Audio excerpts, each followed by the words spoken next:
베네딕트 컴버배치, 톰 히들스턴, 알렉시스 블레델, 이 배우들의 공통점은 무엇일까요? 엄청난 연기력으로 우리들에게 즐거움을 선사해준다는 공통점도 존재하지만 제일 큰 공통점은 특이하면서도 매력적인 눈동자 색깔을 가졌다는 점입니다.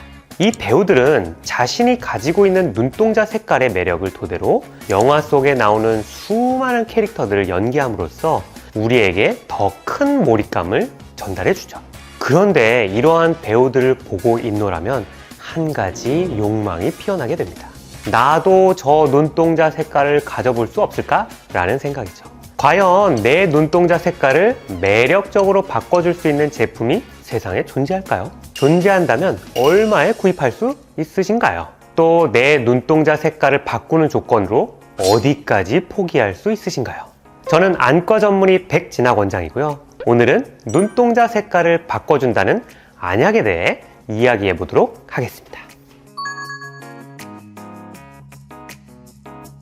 미국 사회를 발칵 뒤집어 놓은 이 영상들, 안약 제품을 사용한 뒤에 눈동자 색들이 변화하는 장면을 담은 것인데요. 이 영상은 틱톡과 유튜브 등 플랫폼을 통해 빠르게 전파되면서 외모에 관심이 많은 미국 10대들의 마음을 사로잡았습니다. 특히 안약으로 3달 만에 눈동자 색을 바꾸는 방법이라는 제목의 영상은 무려 620만 회의 조회수를 기록하면서 화제의 중심으로 떠올랐습니다. 해당 영상 속 여성은 안약을 3달간 사용한 뒤 눈동자 색이 갈색에서 푸른색으로 바뀌었다. 바뀐 눈동자 색에 만족한다 라고 전했는데요. 이 안약의 정체는 바로 팬시 드랍이라는 제품입니다. 이 팬시 드랍 제품은 제품별로 꿀색, 연회색, 청록색, 보라색, 초록색 등 다양한 색의 눈동자를 갖게 해준다 홍보하고 있으며 현재도 $48라는 가격에 판매되고 있죠. 영화 속 배우들과 애니메이션 속 주인공들을 동경하는 10대들에게는 매력적인 상품이 아닐 수 없는데요. 그리고 이 제품을 직구하여서 사용한 한국인들의 후기도 이어지고 있는 만큼 해당 제품은 글로벌적으로 인기를 얻어가고 있는 것으로 보입니다. 하지만 제가 안과 전문의로서 말씀을 드리자면 팬시 드럽의 제품을 사용하시면 안 됩니다. 팬시 드럽 제품이 눈동자 색깔을 바꾸는 원리는 다음과 같습니다. 우리 눈에는 홍채라고 하는 부분이 있습니다. 동공을 둘러싸고 있는 부위인데요. 우리 눈 색깔은 이 홍채의 상피세포와 홍채의 기질에 있는 멜라닌 함유량을 통해 결정됩니다. 이 멜라닌 함유량에 따라서 흑색, 갈색, 황색, 적색 등의 다양한 색깔이 나타나죠. 팬시 드럽 제품은 이 멜라닌 수치를 조절하는 성분을 통해 색깔을 바꿔주는 것으로 추측됩니다. 정확한 원리가 공개된 것은 아니지만 멜라닌 수치를 건드는 화학적 작용을 통해 눈동자 색의 스펙트럼을 변경하는 것으로 보이죠. 하지만 인위적으로 홍채의 멜라닌 수치를 조절하면 빛에 대한 민감성이 높아질 수 있고 결국은 시력 상실 등으로 이어질 수도 있습니다. 눈이라는 기관은 굉장히 민감한 기관입니다. 한번 홍채의 구조를 변경하면 되돌리는 것은 불가능에 가깝습니다. 따라서 검증되지 않은 제품을 눈에 사용하는 것은 매우 심각한 결과를 초래할 수 있다는 점을 항상 생각하시어 올바른 제품을 사용하는 것을 추천드립니다. 제일 중요한 문제는 법적 보호의 미비입니다. 한국에는 식약처라는 기관이 존재합니다.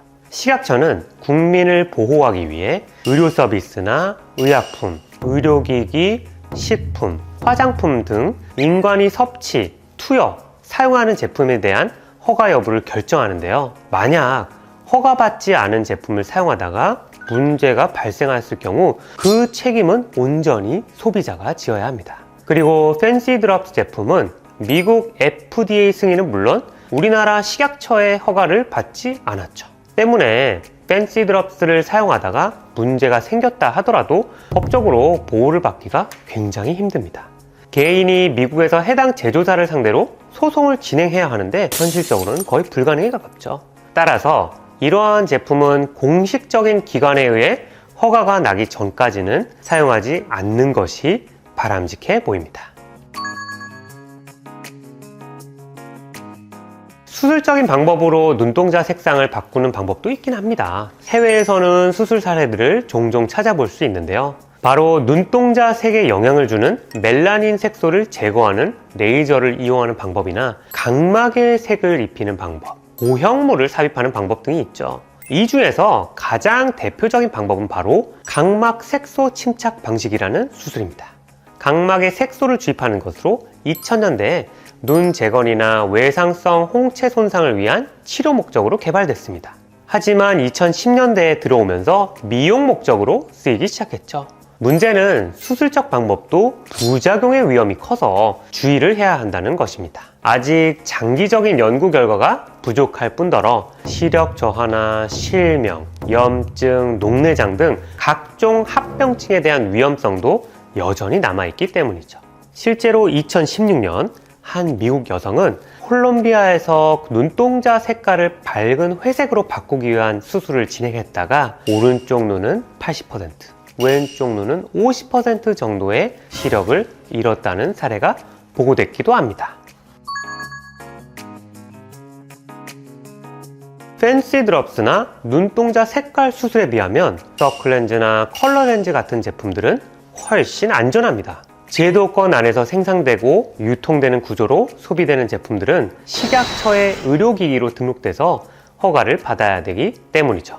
하지만 서클렌즈를 사용하실 때에도 주의해 주셔야 될 점이 있는데요. 서클렌즈는 렌즈에 염색제를 입혔기 때문에 일반 렌즈보다 산소 투과율이 현저히 낮습니다.